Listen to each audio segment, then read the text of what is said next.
then if I pick out one, then I'm like, oh, but hang on, what about that? Oh, hang on. And then yeah, we're lucky to be able to, because it just, I've wanted to work at the National my whole Yeah. life, and being able to walk through that stage door with a little badge on saying that I was allowed in. But then also being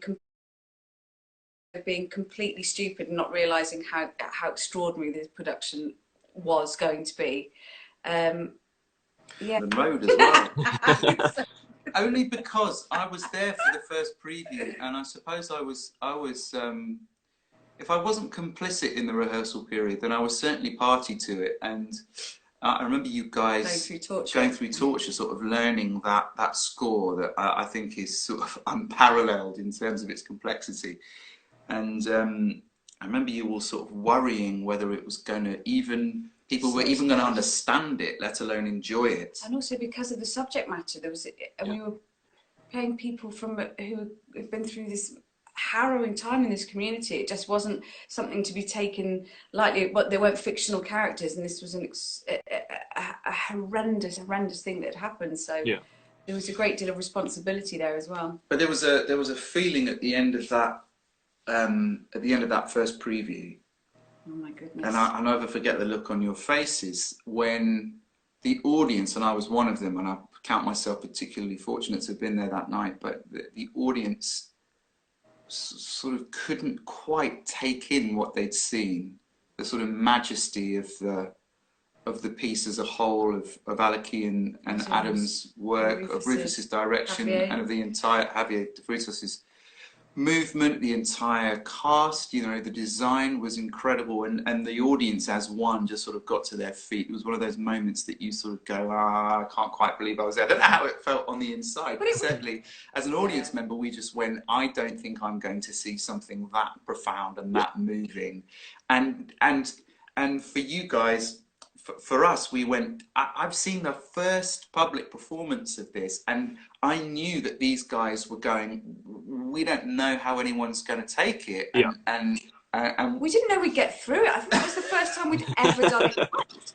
It was like, did we actually do it right? Because if you missed a second on that, you were out. It was like, you're swimming in deep water, and there's no raft. Yeah, I do remember that silence, and we just thought, I remember the very last, when we all walk off stage to Begonias and Petunias, and we walked off and I thought, oh dear. And then it was completely silent, and then it just went bonkers. Yeah, wow. In terms of career highlights, do you guys like the fact when you get to take on a brand new thing that it could become synonymous with you? I'm just thinking about the Light Princess, Rosalie, and the fact that I imagine every time that you talk to someone, it probably does come up in conversation. What the Light Princess does? Yeah. Oh God, that was, again, you see, how can I pick out London Road and then not talk about Light Princess? I mean, that was one of the greatest love affairs of my life, apart from you, my darling. But it was... At least she's honest. Quick enough. It was, again, it was like another Marion Elliott feat. We worked for years and years together on it, and I think I had to learn how to be an acrobat and fly, and I just spoke to my good friend Stephen Hoggett today, and there was just so...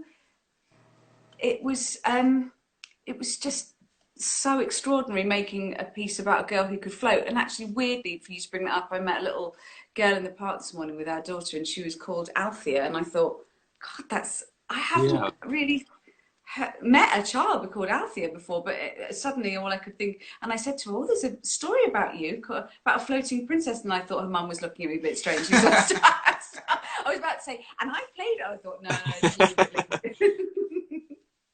Just before we do a very quick fire round, because you guys have been incredibly kind with your time, Hadley, I want to talk about Coriolanus, because I believe it's coming to the live stream where people can watch it from home. Is that right? That's right, yeah. It's part of the National Theatre at Home. I think June the 4th, I think, off the top of my head. Yeah, so look out for that one, yeah. Will you be watching? Do you like watching yourself back, or are you like, no thank you? I'm going to watch it. Are you going to watch it? Yeah. Oh. You may have no, you won't be watching. Categorically, no. I would never watch myself. I won't watch you though. I won't. it's not a habit that I've got into very happily, watching myself. But that production, I suppose, would come close to perhaps breaking that habit, because I'm very proud of it. it was a terrific production, and Yes. I think Josie Rourke has to take an awful lot of the credit for that production. She simplified, I think, what can be a very tough and impenetrable play, and made it accessible and visceral, and succeeded where I think others have failed quite frequently. So yeah, there was a sense of it being an epic play and a family and political drama as well.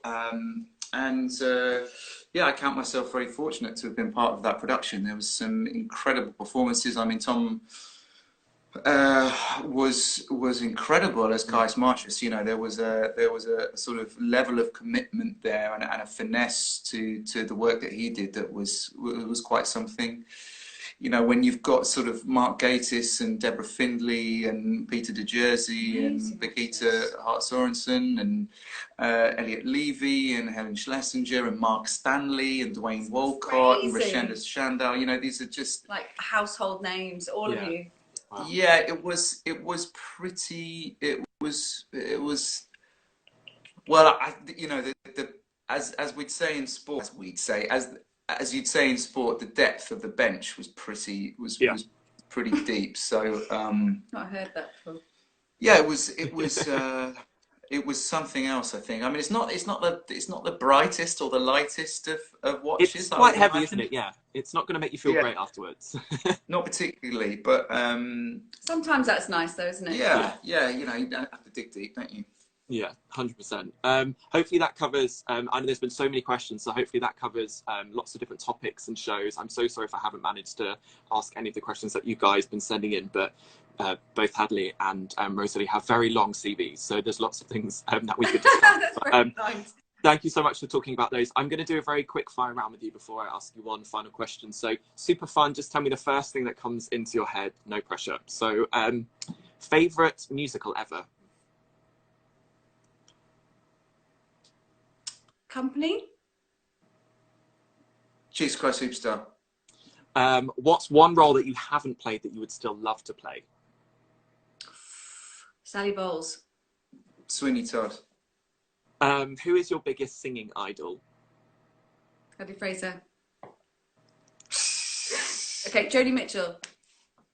Kurt Elling. Mary Poppins or Nanny McPhee?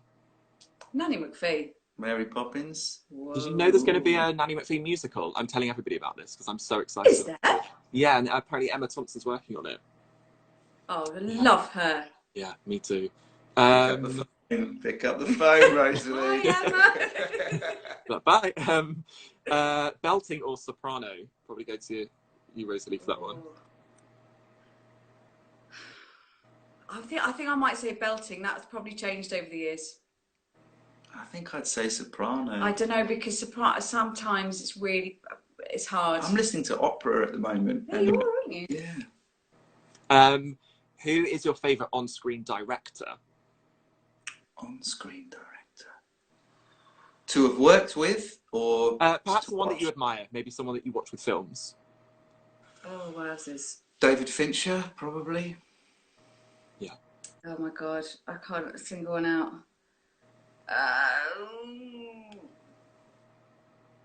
Who directed Lunchbox? Pass. On films. Let's just say Them, yeah. Let's just say rest in peace to Irfan Khan for the Lunchbox. Yeah. Tell me about your craziest stage door interaction. I remember one of yours. What was that? I remember it was to do with Coriolanus. Actually, I think it was to do with a lady jumping into Tom Hiddleston's car as it was moving off. Oh, yeah. Yeah. Unbelievable. I thought she was going to die. Yeah, it was like a stunt move, wasn't it? Yeah. Yeah. Crazy stage door. Oh. Could be to do with my mum. Okay. Just how excited she gets. Oh, yeah, she does get really excited, doesn't she? What's your funniest on-stage mishap ever? There's so many. Oh my God, there's so many. How could you pick out one?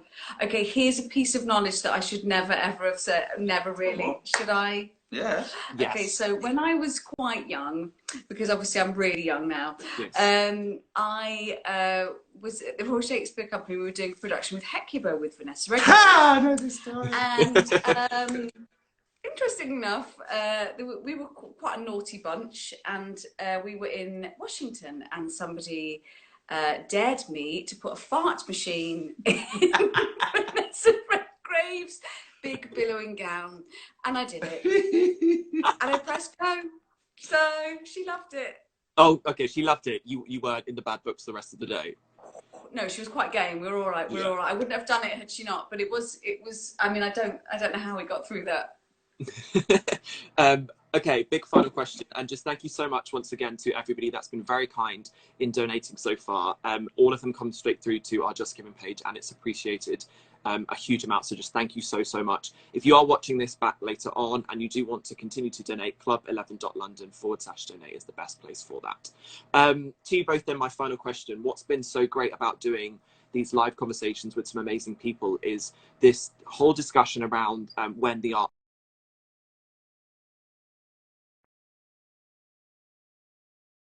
perhaps slightly unsure, but it is going to happen. So when that does happen, what's the one thing that you're most looking forward to doing?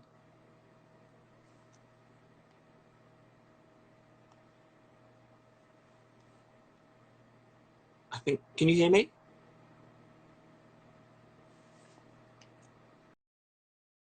I think I can hear you. Yeah.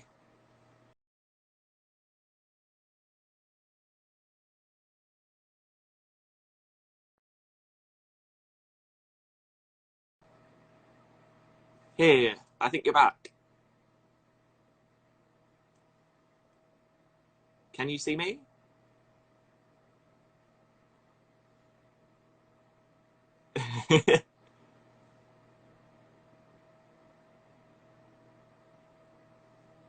I'll see you soon. I think we might have lost you, so I'll see you soon.